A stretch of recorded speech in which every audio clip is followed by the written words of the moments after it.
The Oklahoma Sooners 2025 schedule in the SEC was announced, and I think for a lot of Oklahoma fans, it just hit different. It feels different. Everything about this sport that we know of, that we have known, it's changing. And it's changing fast.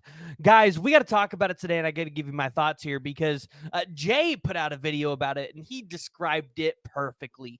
This is going to be an extremely tough schedule for Oklahoma. And if you're an Oklahoma fan, you're excited because the opportunities for just what you might be able to watch at home in Norman, Oklahoma is what I mean. Those opportunities are expanding. The games are getting better.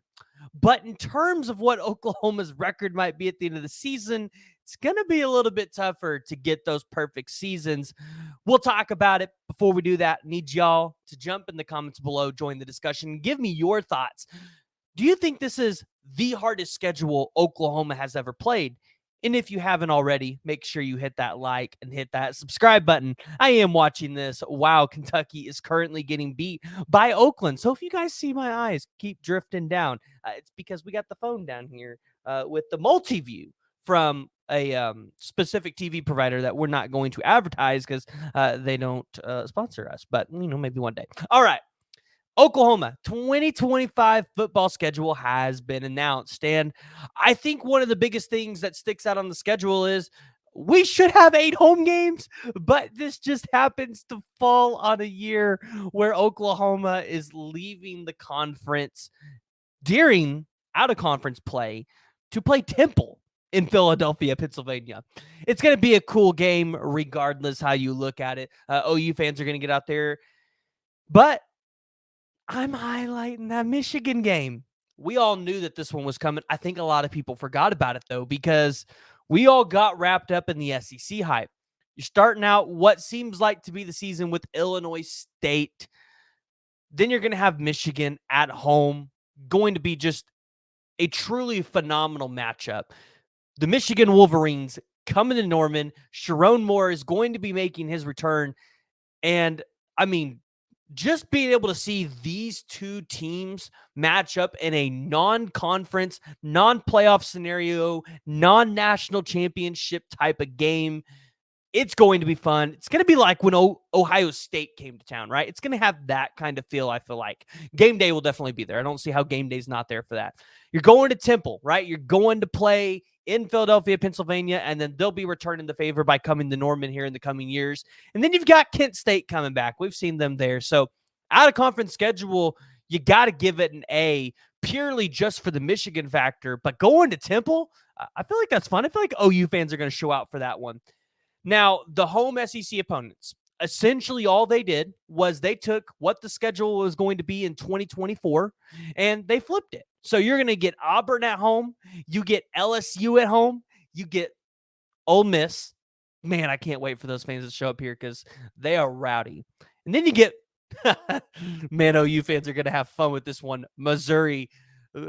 Maybe Drink will be the coach by then. Maybe he won't. I don't know. But if he is, he better be ready for Oklahoma fans to give him the heckling of a lifetime. When you look at home SEC opponents, just those 4 games right there, okay, maybe throw out Missouri. The 3 games outside of Missouri are probably some of the 3 best opponents that you've seen in Norman in a long, long time.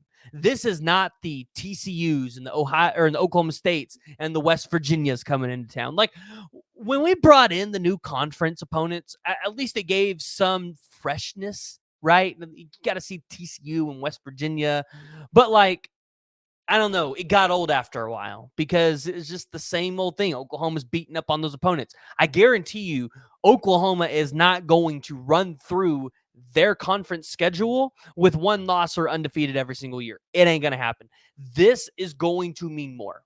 And it's going to mean more in the value of your season tickets because I have season tickets and I hated paying $550 a year knowing I could probably go on the resale market and pay $300 to $350 a year just buying those games off the resale market. Like that's how I felt. And so now you've got these games on there. Like I guarantee you that LSU game, it's going to be a packed house.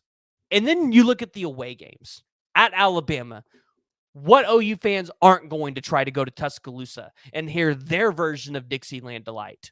Then you got South Carolina. That's going to be a fun environment. And hey, depending on how warm it is, you might be able to go to the beach or hop on a cruise ship. Oh, and then you got Tennessee, Rocky Top, Knoxville, Tennessee. Come on. Some of the greatest college football environments. Oklahoma gets to be a part of them. This is what Oklahoma fans wanted.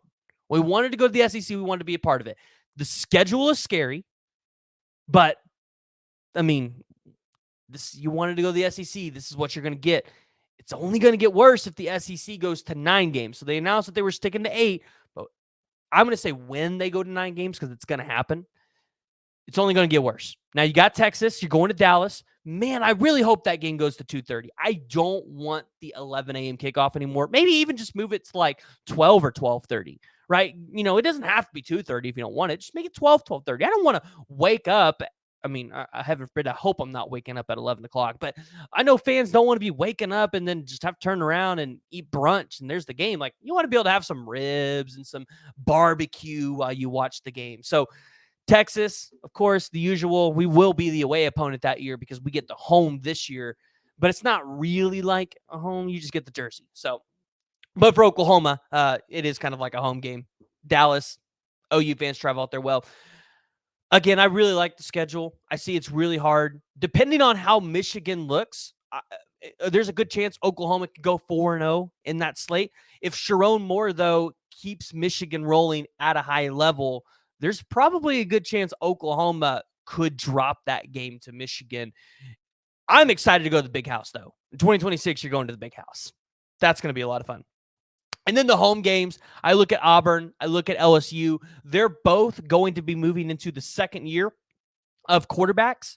And then you've got Ole Miss. Ole Miss, they'll probably be on their first year of a new quarterback because I believe Jackson Dart's got one final year this year. Kind of no telling what Missouri's going to do. Caden Green will probably be in his last year. Williams Nwaneri will be in his sophomore year. And then Alabama, right? Are they going to be in a new quarterback? Are they going to have a transfer portal quarterback come in? Tennessee, it's going to be second year of Nico. That's going to be a lot of fun. Texas, are they going to be doing Arch or are we going to see a different quarterback? Because I saw one of you all comment down in the comments below in the last video, but Arch Manning has not looked good according to some Texas people, right? Is Arch Manning going to be the quarterback? There's going to be a lot of storylines. There's going to be a lot of things to look for, but in reality, I don't think the schedule will be that hard. I mean, it's going to probably be top 3 toughest schedules in the country. But in terms of expectations of Oklahoma and what they'll be going up against, new quarterback at Ole Miss, potentially a new quarterback at Alabama. I mean, South Carolina is not really that good anyways. Michigan will be in their second year of Jaden Davis, so maybe Michigan will be a little better. We need to see what that offense is going to look like under Sharon Moore, right? Is it going to be more explosive? So right now, it's like I see it as a very favorable schedule. I think Oklahoma could probably walk out of that year with 2 losses if you just look at it way too early. We don't even know what Oklahoma is going to be like in the Jackson Arnold era. So, guys, I need to hear from y'all. Make sure you're joining the discussion, jumping down in the comments below, and giving me your thoughts because this is one of the coolest home schedules we have seen for Oklahoma in a long, long time, including with Alabama and Tennessee coming in 2024. Over the next, 4 or 5 years, Oklahoma fans are going to have a lot of fun with those home games. What games are you looking forward to the most? Drop your drop your record predictions. And if you haven't already, hit that like, hit the subscribe button. YouTube wants you guys to watch one of these 2 videos, so make sure you guys tune in there as well.